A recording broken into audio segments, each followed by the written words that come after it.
और हुंकार में आज इसी अहम मुद्दे पर विस्तार से चर्चा करेंगे, लेकिन हुंकार की शुरुआत करेंगे बड़े सवालों के साथ। पहला सवाल, गोवा के नाइट क्लब में 25 लोगों की मौत हुई है।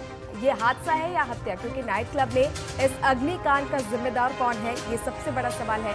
दूसरा बड़ा सवाल, अवैध रूप से चल रहे इस क्लब पर पहले से ही कार्रवाई क्यों नहीं की गई? ये क्लब अवैध रूप से चल रहा था, इसके पास कोई लाइसेंस नहीं था और ये जानकारी भी प्रशासनिक अधिकारियों को दी गई थी, उसके बावजूद कार्रवाई क्यों नहीं की गई? ये सबसे बड़ा सवाल है। तीसरा और अहम सवाल, नाइट क्लब अग्निकांड के कितने आरोपी हैं और उन्हें सजा कब मिलेगी? 5 लोगों को गिरफ्तार कर लिया गया है, लेकिन अब सबसे बड़ा सवाल ये है कि क्या बड़े आरोपियों को बचाने की कोशिश की जा रही है? ये सबसे बड़ा सवाल। और इन्हीं सवालों के साथ चर्चा की शुरुआत करेंगे, मेहमानों की रुख करेंगे जो हमारे साथ जुड़ चुके हैं। हमारे साथ बाबा साहब बुधवन जी जुड़ चुके हैं, पूर्व एसीपी है। बहुत स्वागत है बाबा साहब जी आपका टीएनपी न्यूज़ पर। और हमारे साथ विजय दुबे जी जुड़ चुके हैं, वरिष्ठ पत्रकार हैं। बहुत स्वागत है विजय जी आपका टीएनपी न्यूज़ पर।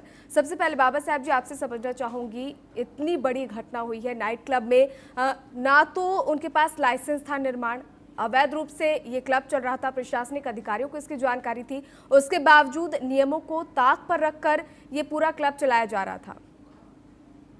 हाँ मैडम, मेरा आवाज सुन रहे हैं आप? जी जी जी आ रही है सर। हाँ, ये तो सरल ये तो ऑफेंस है मैडम। ये तो इतनी बड़ी गलती है, वो माफ करने लायक गलती नहीं है। वो प्रशासन के जितने अधिकारी है, पुलिस ऑफिसर हो या कौन दूसरा प्रशासन हो, वो प्रशासन की गलती है, प्रशासन की इतनी बड़ी चूक है। ये तो हादसा नहीं बोले, ये तो सही में मर्डर होगा उसमें। अभी जो भी धारा लगेगी, इन्वेस्टिगेशन होगा, उसमें प्रॉपर धारा तो लगना चाहिए।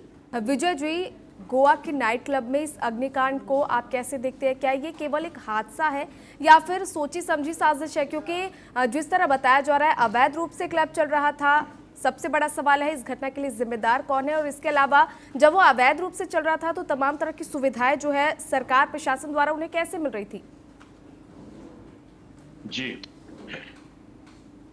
देखिए, गोवा जो है एक टूरिस्ट प्लेस है और एक टूरिस्ट प्लेस में जहां की सरकार के बिना अनुमति के कोई भी किसी प्रकार का रेस्टोरेंट, नाइट क्लब या कोई भी ऐसी गतिविधियां जिसमें कि सरकारी लाइसेंसिंग की आवश्यकता होती है जी, वो कैसे चला सकता है बिना सरकार और प्रशासन की सहमति के और बिना लाइसेंस के? तो इसका मतलब ये सीधा सा है कि भाई जो भी वहां पर घटनाक्रम हुआ है, अगर उस खास तौर पे जहां तक की बात कही जा रही है कि वहां पर फायर सेफ्टी नहीं थी, वहां पर किसी प्रकार की जो इमरजेंसी फायर रिक्वायरमेंट्स होती हैं वो नहीं थी, और जब वहां आग लगी है तो वहां कोई चूंकि वो सारा सिस्टम एडजस्ट नहीं कर रहा था उस क्लब में, तो बचाव नहीं कर सकते थे अपना।